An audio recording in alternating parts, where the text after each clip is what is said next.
All right. Welcome, everybody, to another episode of Sales Pipeline Radio. I'm your host, Matt Heinz. Excited to have you all here joining us in the middle of your workday, middle of your work week. Just a week away as we record this from a Memorial Day weekend, which is just crazy to think about.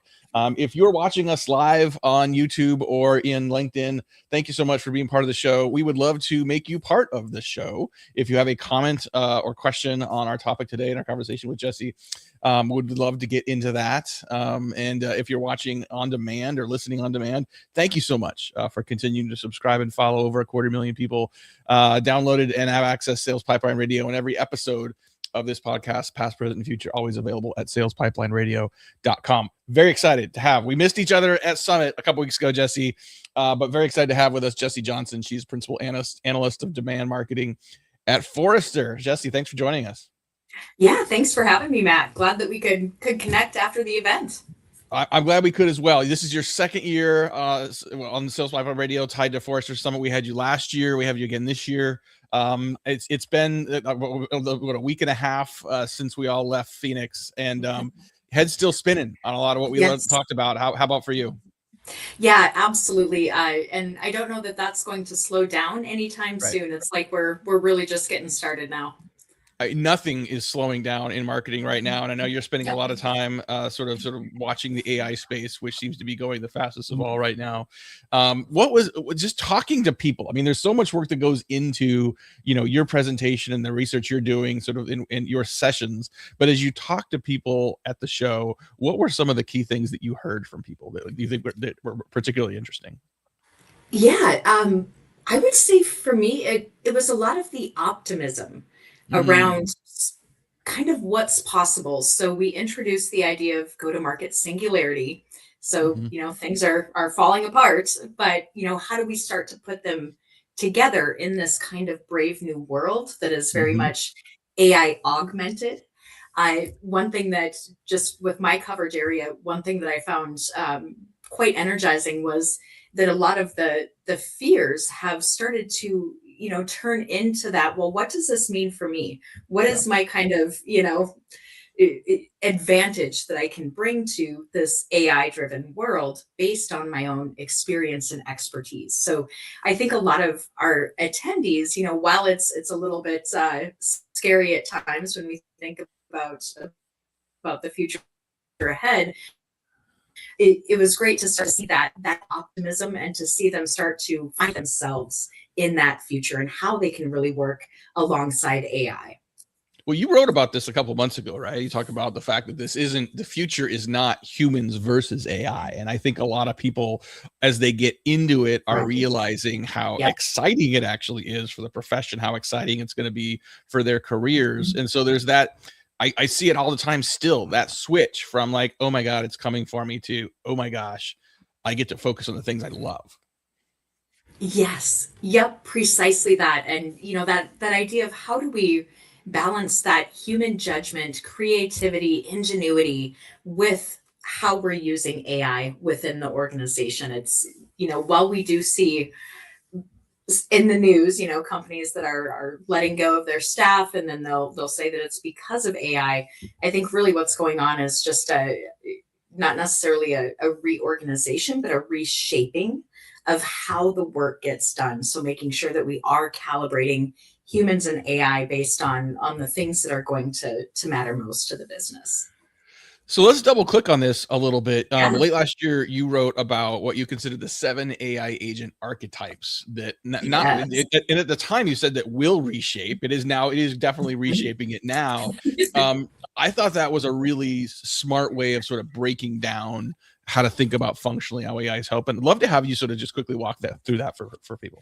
Sure. And thanks for the shout out and for reading the research. And it's true. Things go so quickly. I'm anxious to get this updated to, kind of represent that current state now. But when this came together, we were kind of in this place where everything was being called an agent, even if it was kind of our traditional chatbot rule follower type of interface.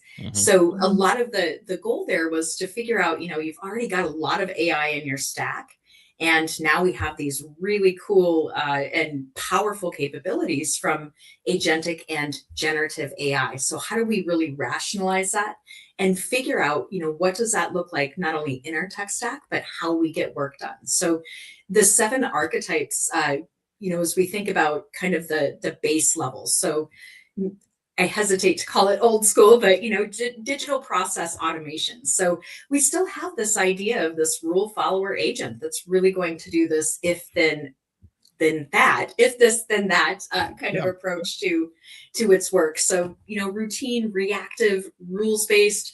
Some use cases there, answering scripted questions where we don't want anything to necessarily go off script. We have a very defined response to a certain question. Things like, enabling very sequential tactic automation. So even from a marketing perspective, as much as we say that, the buyer's journey, customer experience, it's nonlinear. We need to meet our buyers where they are. That is true, but there are times where we're going to want to, kind of distill those tactics in a certain order. Above that, so I'm starting at the bottom of this hierarchy.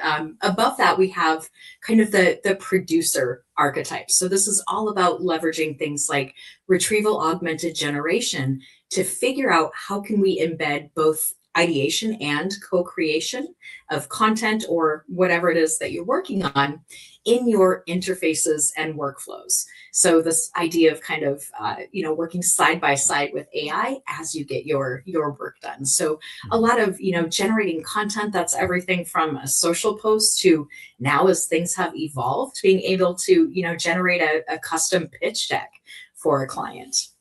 Above that, we have our savant. So as you think about, kind of a specialist with deep expertise and mastery. So this is the agent that's really learning a lot about your business, about your customers. They have that domain expertise wherever that may sit, whether it's, listening in on those intent signals and figuring out what to do with them, or, how do we respond when we're getting this type of feedback from a community? So these are, agents that are able to conduct deep research for us to make the connections that we need to have made. A good example there, as we think about buying signals, understanding not only what is that signal of interest, but who else might be involved in that purchase process. Above that, we have our influencer agents. So this one, I got a lot of love for this particular category. We've seen these agents, in the past within conversation automation solutions. So a big kind of differentiator there as we run up the ladder here, the influencer agent is actually ready to have external conversations. This is the agent that knows how to talk to your buyers and customers, what to say, when to bring in that human into the loop, and not always, to prevent failure, but to deliver additional value at that point of handoff.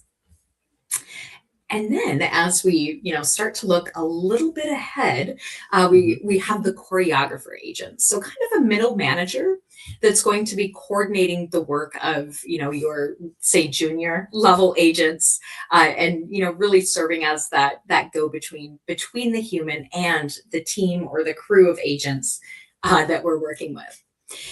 Looking ahead again, the planner and the innovator, the top 2 archetypes were really considered long-term when this report was written. I think we're getting even closer to that planner archetype. So, kind of an agent that can, really practically develop and enact. So I think that's kind of the key there too, not just developing that plan, but actually being able to action that plan, likely through that choreographer that's going to be, kind of reining in multiple agents with different areas of domain expertise. So they can put together, your account-based engagement plan, and then also action that plan with that human approval and oversight.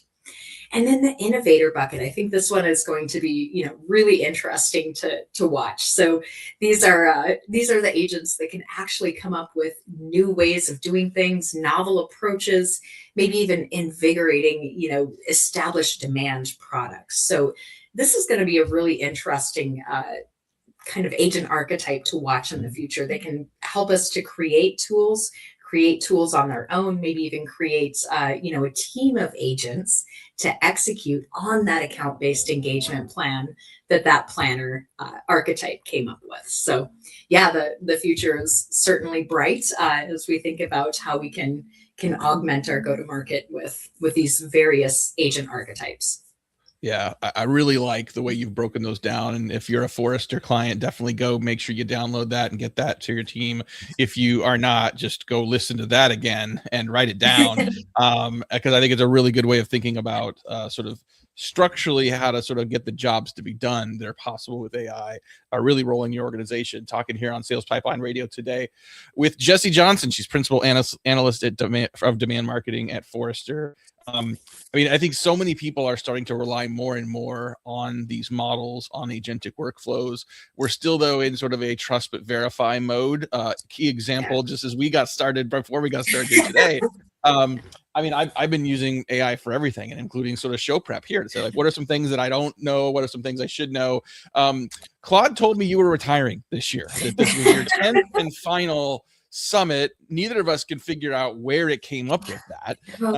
So I'm glad I caught that before I sort of like leaned into it. But like it's sort of like I've seen a lot of people say, well, like I can't really trust this. I can't just let this set it and forget it. How do you help teams balance sort of being proactive and sort of aggressive even at using AI, but knowing that it's still not perfect? Yeah, it's a lot of that comes down to, again, what is the human bringing to the table? And so very much, a lot of that comes down to that human experience and expertise that's going to, help that. Seems so weird to say human in the mix, but will really help your frontline marketer to know when do we question that output of AI. How often, if we're kind of getting into regular, I don't want to say rinse and repeat work, but as they become more ingrained into those workflows, how often do we need to have kind of that check of that AI output until that trust is really really in place, and we're able to observe, here's the sources that agent used for information. So we're not just looking at the output of that agent, but what is the source that they found that information. So human judgment is certainly going to be required there. And what we're finding in our data too is, where does that split happen right now? What is AI able to fully automate on its own? So tasks that have a lot of data complexity and speed is really what matters. But those kind of tasks, engagement, the interactions, the workflows that really impact the brand, the customer experience, or are a little bit more risk intensive. That's where we tend to see that kind of partnership. So, and I think that's going to vary with those individual human employees that are using AI. Some of them may be a little bit more trusting of AI out of the gate, for better or worse, and others are always going to kind of want to be able to collaborate versus just kind of receiving and acting on whatever the AI kicks out, like my retirement plan. Like your retirement plan. Well, eventually it's going to be right, just not right now. We've got just a few minutes left we got just a few minutes left with Jess before we need to wrap up. Where's the ceiling on this? I mean, I literally, as we record this today, there's a conference. As we record this, there's a conference that has a 45-minute session that says we will build you an AI VP of marketing. It's just going to do it all for you, right? And some people look at that and say, "Oh crap, maybe I am in trouble." Like, how far does this go, and where do you think the future of AI and human interaction is going to be, especially for go-to-market teams?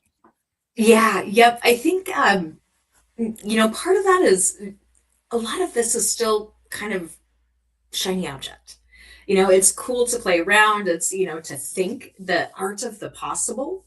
What we find when we talk to our clients, they're looking for, kind of what does this look like as we continue to look into the future, but also what does that mean for me today? What is pragmatic and practical that I can integrate into my business, my workflows, my go-to-market, the way that we think about the world even?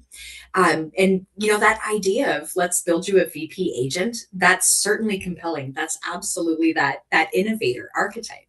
But I think what gets lost in kind of the rush to build and design is the idea that we still need to integrate those agents into our systems, our data, and also other agents that are in the mix.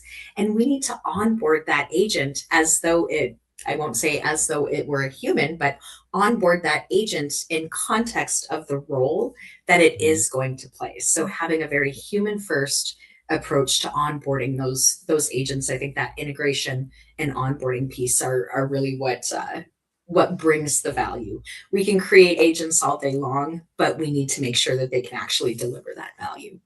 Yes, we do. Hey, before I let you go, so we already established that that you are not retiring, and so like I do have this section where I ask Claude, I say, okay, like tell me a couple things that people may not know about this person. So this could be true, truth, and lie. Here's the 3 things it said. First, it says you're retiring. Oh.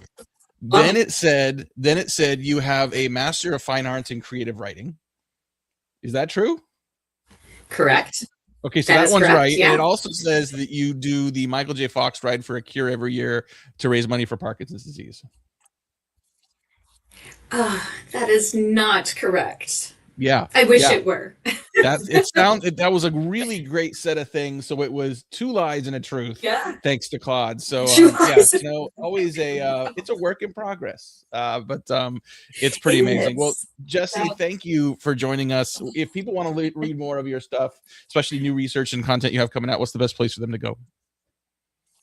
I would say, if you're not a client, follow the Forrester blog in addition to what we put out on LinkedIn as well. So yeah, awesome. A few different awesome. Jessie Johnson, Forrester, thank you again so much for joining us. I'm really glad you're not retiring because we need more content and more insight from you on this. So thank you so much. Yes, thank you, Matt. Take care. Awesome. And thank you everyone for attending and for joining us for another episode of Sales Pipeline Radio. We'll see you next time. See ya.